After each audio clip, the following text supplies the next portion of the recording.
Sveiki, mėlyjei. Atrodo, jau seniai besidalinau ir kaip ir neturėjau apie ką pasidalinti. Nebuvo kažkokių patirčių naujų ar ko, ir šį kartą noriu pasidalinti. Mane įkvėpė toks trumpas pabendravimas, tiesiog komentaruose. Viena mergina ar moteris vardu Erika parašė ne mano pasidalinime ten kanale, bet kito žmogaus, kad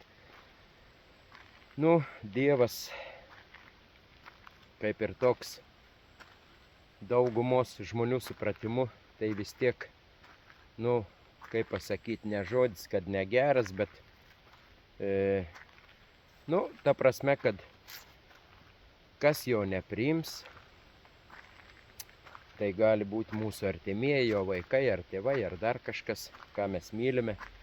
Ir bus tiesiog kankinami kažkur pragare, kažkokioj tokioj vietelėje, arba kitų žmonių supratimu bus, kaip ir aš parašiau jai, kad kankinami tikrai nebus. Dievas netoks, jis nekankina ir nekankins, tai netitinka Dievo charakterio.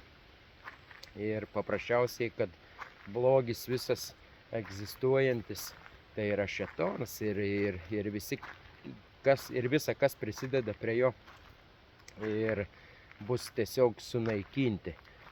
Bent jau gerai panagrinėjus Dievo žodį, taip ir randame šventame rašte. Ten tie žodžiai amžina ugnis, amžinai, tai nereiškia, kad be pabaigos. Tai daugiau turi reikšmę, jeigu gerai patyrinėjus, pasiklausius tų, kurie verčia iš originalų kalbos ir taip toliau, tai ta amžina ugnis, tai reiškia, kad jos neužgesinti tiesiog. Vat gaisras yra, tu gali gesinti ir gali užgesinti. O tai, ką Dievas sunaikins, tiesiog aš netgi tokį supratimą turiu, kad Dievui netgi ir kažkaip ir nereikia ten kažką naikinti. Jūs dabar įsivaizduokite, čia taip dažnai pas mus lyja jo, o dabar taip saulutė gražiai šviečia. Ir mes žinome, kad jeigu mes artėtume prie saulės ir tiesiog sudegtume, tai ar saulė nori mus sudeginti? Saulė tai yra tokia planeta, jo Dievo kūrinys irgi, sakykime, kur mus ir šildo, ir gražiai pajūryje mes įdegame ir gražiai atrodome, bet ji nėra skirta sudeginti, saulė. Bet jeigu tu prie jos priartėsi, kadangi ji yra saulė, ir jeigu ten pasižiūrėtumėt, suprastumėt, kas ten kaip yra, bet, kaip sakoma, didelis karštis, ir kada tu artėjai prie to karščio jo, tai tu tiesiog ir sudegtum, ištirptum, išnyktum, nežinau kaip čia pavadinti. Tai va, Dievas yra šventas. Taip dauguma žino ir supranta, kad Dievas yra šventas, jis yra absoliutus gėris, meilė ir kas be gali būti visa, kas gera. Ir aišku, priešingybė yra šėtonas. Tai neapykanta, pyktis, jis nekenčia Dievo ir mes esam panašus, sukurti pagal Dievo atvaizdą, tai esam tikriausiai, aš suprantu, kad laisvos valios, galime rinktis, norime būti su Dievu ar nenorime būti. Galime tikėti, galime netikėti. Ir jeigu mes, daugumas žmonių girdžiu, sako, galėtų tokių stebuklų būti, pasirodyti, galėtų tiesiog Dievas, čia dabar nužengti ir pasirodyti, bet Dievas gal ir norėtų mums pasirodyti, bet jis žino, kad jeigu jis prie nuodėmingo žmogaus pasirodytų, tai žmogus tiesiog kaip nuo to saulės,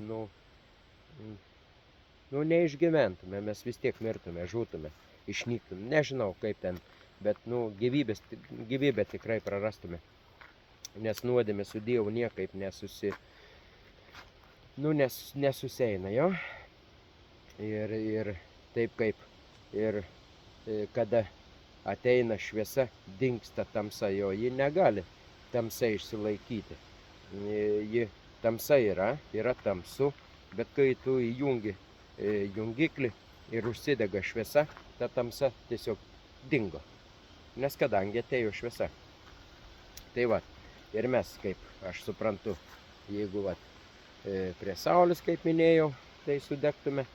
Ir arba jeigu nebūtų va, to viso Dievo sukūręs, kaip viskas yra padaryta, tiesiog ir viskas išnyktume. Tai va, tai aš brangieji šį kartą dalinuosi ir noriu pasidalinti, kaip aš iš tikrųjų seniau irgi suprasdavau. Tikrai ta moteris parašė, kad dauguma bažnyčių taip ir mokina, kad Dievas yra toksai nubaudžiantis, tiesiog va, toks griežtas. Nu, mes galbūt pripratę, mūsų tėvai galbūt griežtesni ir aš taip labiau man tai buvo, tai kokį aš savo tėvą, nu, motiną, nu, mama aišku į tokia atlaidesnė, tai tikriausiai daugumą dabar kaip ir esu pastebėjęs ir jūs tikriausiai pastebite, nu, tiesiog yra kreipiamas į Dievą netiesiogiai, kad viešpatį Jėzau Kristau ten, arba Dieve tėve, bet labiau per Mariją. Nors Marija, ji ne Dievas, Marija tiesiog moteris, kuri pagimdė Kristų. Taip, ji palaiminta, bet kodėl žmonės linkę kreiptis per švenčiausiąją, kaip vadina švenčiausiąją mergelę Mariją. Meldžiasi jai, o ji jau nueis pas Kristaus, nu ir paprašys kaip mama, nu tikriausiai kaip ten, kai buvo Kanos vestuvės ir Marija prašė Jėzaus, sako, vyno nebėra. Nu Jėzus sakė, kas tau moterį, ar kažkaip ten panašiai, bet, nu, paėmė aišku Jėzus ir pavertė vandenį vynu. Bet jis pasakė, dar nelaikas. Nu, tai vis tiek buvo pagal Dievo valią, pagal Jėzų Kristau, ne pagal Marijos prašymą. Aš, nu, bent jau aš taip suprastu, bet gal aš klystu, brangiai.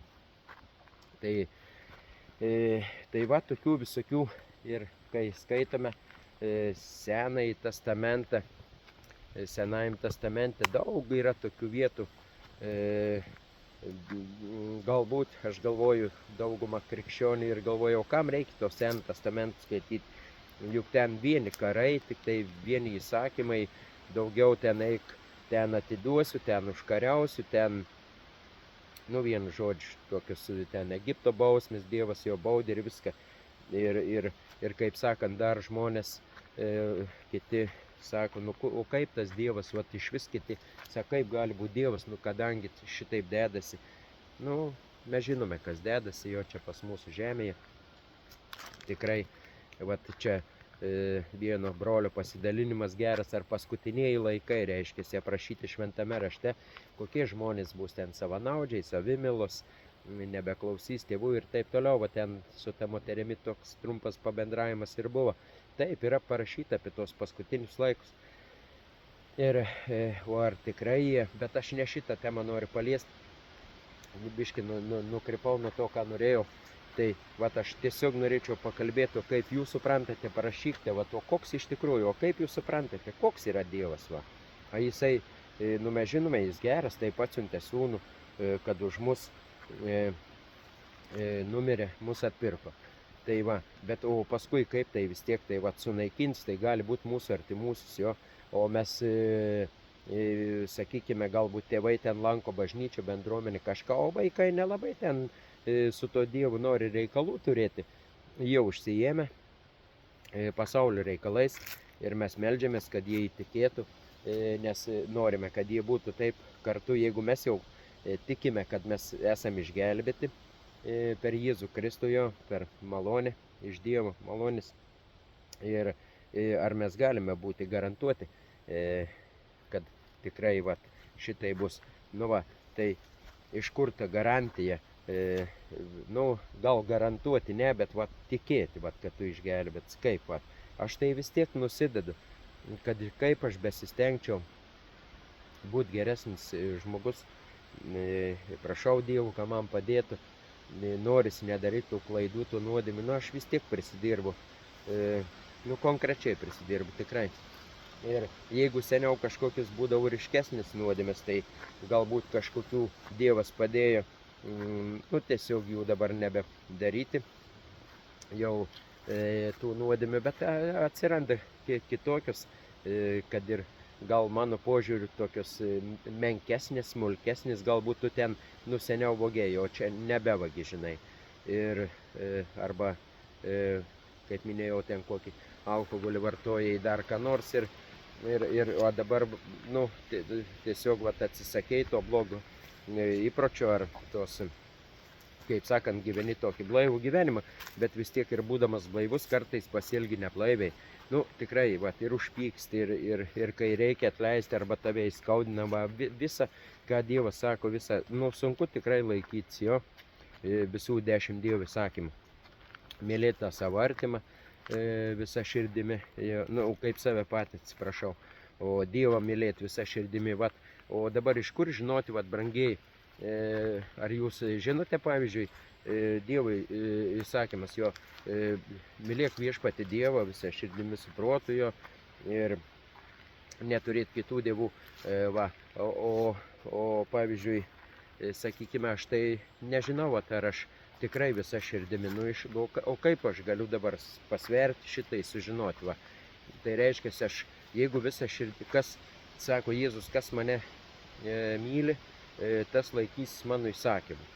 Nu tai va, man neišeina vat, laikytis tų visų įsakymų taip tobulai, kaip Dievas nori. Ir tai reiškia, aš nemyliu Jėzaus. Nu, vat, jeigu jau tobulai laikyčiaus visų įsakymų, nu tada aš galėčiau sakyti, va tai tikrai, brangiai, aš labai myliu Jėzų Kristų, tiesiog Dievą, jo darau tai, ką jis nori, vykdau tik jo valią, mano paties jau reikalai man visiškai nerūp, man tik tai visur, ką Dievas tik nori.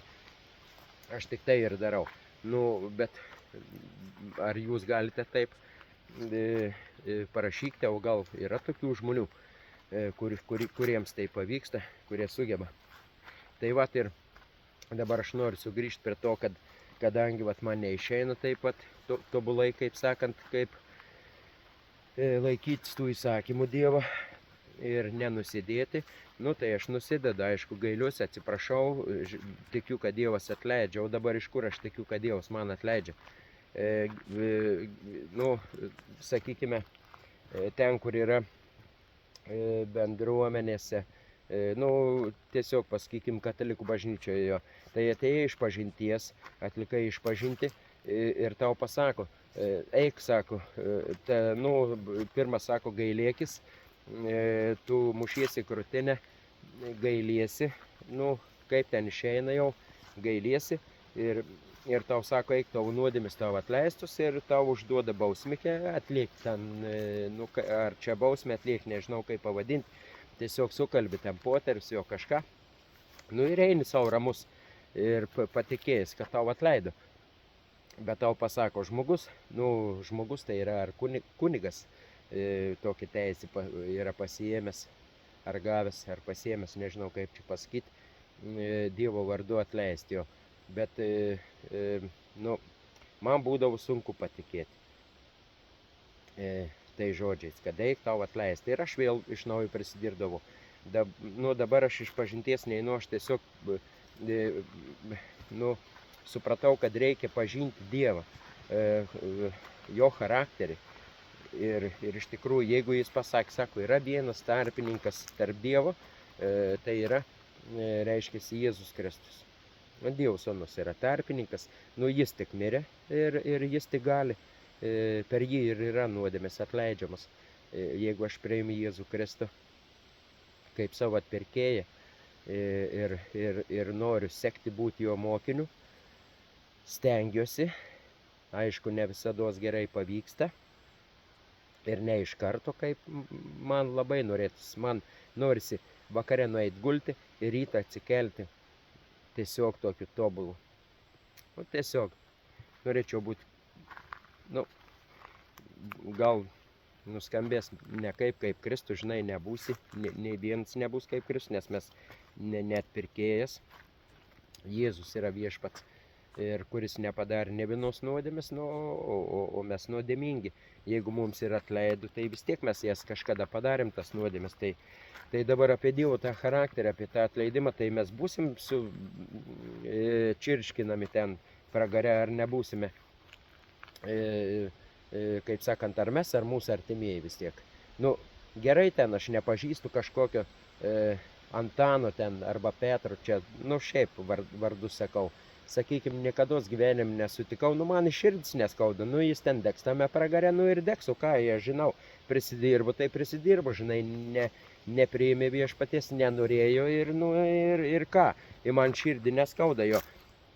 O kai, pavyzdžiui, kai ta moteris, nu, per kurią tiesiog gavau paraginimą pasidalinti, nu tikrai, mes turim daug pažįstamų aplinkui, turim brolių, seserių, tiesiog arba labai gerų draugų, nu ir viskas į tu savo stovi, ir kaip ten yra šventame rašte, sako, bus atskirti grūdai nuo pelų, arba ožiai ir avis, jo ožius į vieną pusę, avis į kitą pusę ir vieni eikit į amžiną, kaip sakant, vat, nu, ta prasme, kaip aš suprantu, išnyks jo, o kažkas pasiliks gyventi amžinai su Dievu.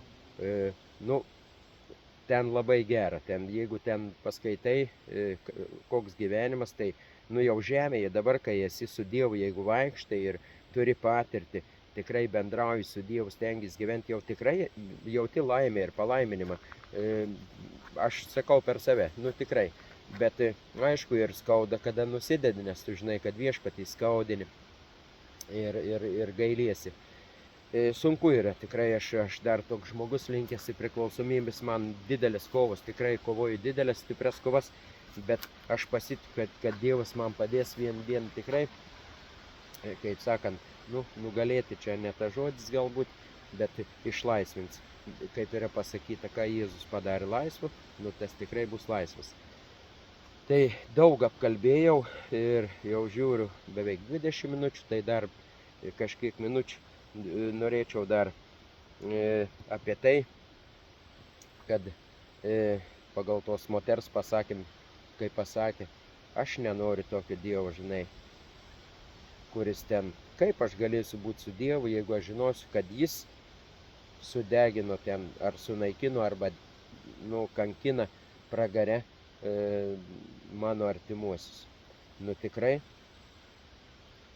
žinot, aš kai pagalvoju, aš irgi negalėčiau. Nu, man turėtų atminti ištrinti. Bet tada kokia prasmė, jeigu neprisimeni nieko. Atmintis ištrinta. Nors būna, žmonės suserga, jo namų neberanda, ten liga vadinasi kažkaip bjauru. Ir jums būtų bjauru, jeigu jūsų tėvas arba motina jūsų net pažintų. Ir tikriausiai tokių žmonių yra, ten Alzheimerio ar kaip ta liga, nežinau, vadinasi, dabar neprisimenu. Tai mylėjai, bet kaip ten, jūs manote, bus pabaigoje, kai jau ateis Jėzus, kai išnyks kiti. Vat aš dabar savo požiūrį pasakysiu, nu, ta prasme, savo tokį supratimą ir užkart sakau, niekam neteigiu, kad tai, ką aš sakau, tai yra jau grina tiesa. Toks mano supratimas per santykį su Dievu, bet aš niekaip neįsivaizduoju. Aš negalėčiau savo vaikų kankinti, vat, ten du geri, žinai, porą tokių negerų vaikų, vienas iš vis toks galbūt labai jau iš vis nesusitvarkyti, susikalbėti. Bet aš suprantu, kad žmogus tikrai pasirinks pats. Aš kiek suprantu, kad Dievas mums suteikia laisvę, tai mes tiesiog vis tiek turėsim, kiekvienam žmogui, manau, bus suteikta sužinoti ir suprasti vat, tai, ką Dievas nori mums pasakyti. Kad ar tu norėsi būti su manimi, nori, sūnau mano ar dukra, gyventi su manimi amžinybėje. Pasirink mane, žinai. Ir žmogus sakys, ne, aš nenoriu tavęs, viešpatie, man nereikia. Ir tiesiog žmogus pats pasirinks. Aš manau, kad tame ir yra Dievas, tokia absoliuti meilė, absoliutus gėris. Ir žinai, jeigu mano vaikas taip pasakyti, žinai, tėve, aš iš vis nebenoriu su tavim nei kalbėti, nei aš tave prisiminti noriu, nei matyti, nei nieko. Nu, aišku, aš nusidėjėlis ir daug vaikams esu skriaudos pridaręs, tai kad tai pasakytų, nenustepčiau, bet pavyzdžiui, Dievas, va dabar kiek mes daug ir suprantam, karai vyksta, ten žmonės miršta, nekalti vaikai ir taip toliau, ir kaip šitaip Dievas leidžia. O ką Dievas? O ką Dievas? Jis vieną dieną viską sutvarkys, bet dabar tiesiog pagal Dievo valią, kad mes kaip laisvi, mes galim rinktis, kariauti, nekariauti, namuose sutarti ar nesutarti, ar bandyti taikiai išspręsti problemas ten vyrui su žmona ar ne, ar bandyti santykius atkurti ar ne.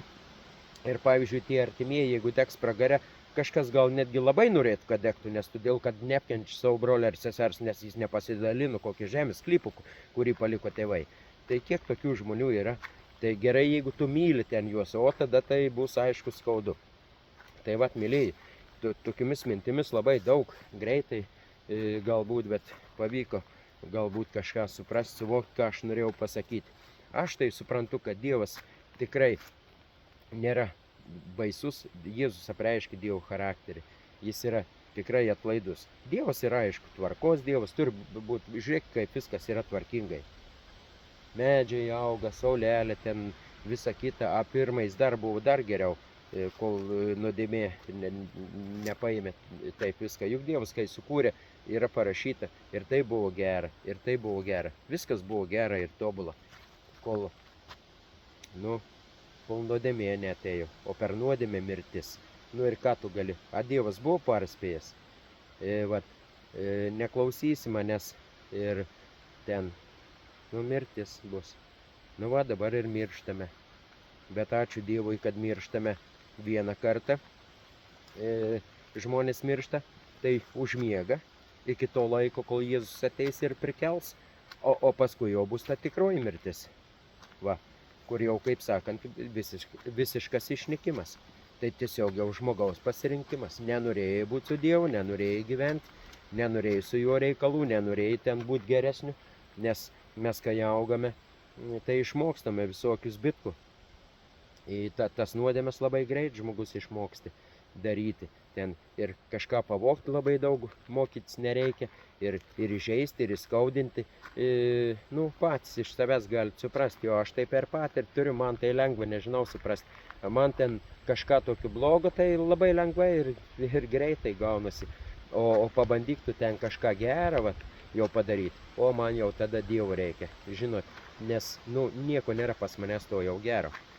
Tokio, kaip sakant, nesakau, kad aš esu blogas žmogus, daugum žmonių sako, Vaidas neblogas žmogus yra, bet jeigu aš papasakočiau, kokią aš gyvenimą gyvenau ir arba, pavyzdžiui, jeigu žmogus dabar koks, toks, kaip pasakyti, nešventas, bet toks labai jau teisingai ir sąžiningai taip gyvena, ir aš papasakočiau, kaip man kartais, jis gal pasakytų, žinai, ne visiškai ir tas Vaidas jau toks geras, žiūrėk, ir ten padarė, ir ten kažką padarė, ir žiūrėk, ten su žmona kažkaip pasielgė, ar su kokiu draugu ten, ar dar kažką panašiai, arba vairuotoja, žinai, važiuoja, pavyzdžiui, greitį. Man kartais aš tai pamirštu, nuspaudu tą pedalą, žinai, ir jau žiūriu, lekiu, žinai, kol man baudų ten neprisiunčia daug, tada aš pasimokau. Va. O šitaip pat, bet kažkaip man taip pat, daug ko man reikia gyvenime, daug man labai ir skubu, ir kantrybės neturiu, ir daug ko, bet aš jums nenorėjau čia savo papasakoti savo tų, kaip sakant, tų nuodėmių. Aš manau, kad dauguma žmonių jų visokių turi, žinote, vis tiek aš džiaugiuosi, kad aš nelaikau savęs teisuoliu, kažkokiu šventuoliu, tada manau dar bjauriau būtų. Va. Po koliai aš būsiu nusidėjėlis, toliai man Dievas ir yra reikalingas. Jeigu aš pats mokėčiau susitvarkyti, mažai man ir to Dievo tai reikėtų. Ar ne taip, mėlyje? Pažvelkit per savo gyvenimą. Kai mums gera viskas, mes ir žiūrėkit ir pamirštame. O kai jau kažkokia bėda prispauda, kažkas jau tada pradedame šauktis. Čia kaip vaikai. Jeigu jie patys gali pasidaryti, tėvų neprašo pagalbos, bet kai nesugeb, sako, ateik man, padėk man išspręsti ten kažkokį užduotį mokykloje, kur uždavė, nes aš nesugebu. Ar ne taip? Taip. Tai va, aš, mėlyjei, sakau, Dievas yra geras, bent jau tokį aš suprantu ir pažįstu per šventą raštą. Ir nesvarbu, kas ten yra aprašyta, aš manau, kad šitaip, čia mano paskutinė jau dabar minutė antra. Ten visi tie karai, kur vyko Senajam testamente, kur Dievas ten tokius ir bausmės, viskas, ten ne dėl Dievo tokio piktumo ar blogumo, kad Dievas kažkoks negeras, blogas, bet dėl pačių žmonių. Vat aš, kada mano vaikai ten 3 metų buvo ir kažkokius klausimus užduodavau, kažkoks elgesys jų, aš kaip jiems atsakydavau, kaip jų amžiaus. Ir tas elgesys ir viskas. Tai vat, jeigu žmogus, nu kaip sakant, toks supratimas ten vykdavo, tiesiog, nu tikrai, degindavo ant laužų, jo kapodavo galvas ir viską, ir Dievas šitai leisdavo. Nu, a dabar kitokie visokie dalykai. Nu, ir dabar vakar šaudo ten, aišku, dabar gal ten nušovi toks greitai numeriai. Nu, gal tą galvą nukirtus irgi ten greit, nu, aš čia toks biški nukrypau, bet ta prasme žiaurumų daug yra pasaulyje, bet tai nuodėmė vis labiau ima viršų. Ir kaip minėjau, todėl brolis ir pasidalino, kad paskutiniais laikais, nu, žmonės bus tokie, nu, visai, kaip sakant, aš tikrai manau, kad jeigu mano močiutė dabar prisikeltų ir ateitų ir pamatytų, kaip mes čia gyvename, tuos visus telefonus, tas visas mašinas ten ir visa kita, ir pažiūrėti, kokie žmonės, kaip jie elgiasi, kaip jie myli savo tėvus, kokios bendrystės ten viskas, ir kaip vaikai žaidžia, kaip sakant, ir nu, kas seniau būdavo jo, kada močiutė gyveno ir kaip dabar, manau, tikrai išprotėtų. Žinote, kai po biški, vat aš plaukų nebeturiu, praplikau, žinote, jeigu man būtų per vieną naktį plikė tokia atsiradusi, nu, žinot, man gal tikrai stogą būtų nurovę. Bet kadangi krito po vieną plaukelį, po vieną, na, va, tai pradėjau po truputį plikti, na, nieko baisaus, žiūriu, kad jau visai pliks, bet, nu, įpripratau. O jeigu už kartą, nu, baisiai būtų buvę, baisiai. Taip ir manau ir su nuodėme. Po biški ir pripranti. Tai vat, brangieji, gal šitiek šį kartą jau pusę valandos, nesupykit, nieko nenorėjau ir aš ten kažką įžeisti, gal kažkas dėl Marijos ar dėl kažkokių pasisakymų, nieko neturiu nei prieš mergelę Mariją, nei prieš nieką neturiu nieko. Bet tiesiog turiu savo požiūrį, jį dalinuosi, kam nepatinka, tas gali, aišku, nepriimti. Ir parašyk, bus įdomu. Iki pasimatymo, mėlyje.